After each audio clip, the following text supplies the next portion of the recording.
Ketua Organda Bali, Iketut Edi Dharma Putra mengatakan, kesiapan Organda untuk menghadapi Nataru hampir sama seperti tahun sebelumnya, yakni dengan menyiapkan armada akap. Menghadapi Nataru, jalur transportasi udara lebih dominan dibandingkan darat yang kontras dengan kondisi perayaan Idul Fitri. Meski demikian, Organda Bali telah menyiapkan 90 armada akap dari Denpasar menuju Pulau Jawa. Nantinya bila dipandang perlu, penambahan armada bisa dilakukan.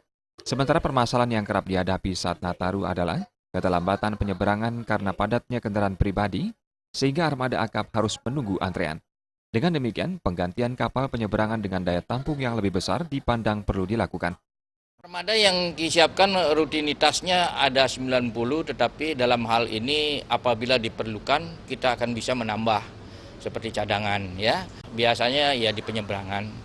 Penyeberangan banyak juga kendaraan-kendaraan pribadi yang masuk dari arah Jawa sehingga kedatangan kami khususnya akap menemui satu permasalahan atau keterlambatan sedikit gitu. Tentunya kita berharap kapal-kapal yang sudah kedaluarsa itu diganti dengan yang lebih baru lah, lebih besar gitu ya. Volume tampungnya lebih besar.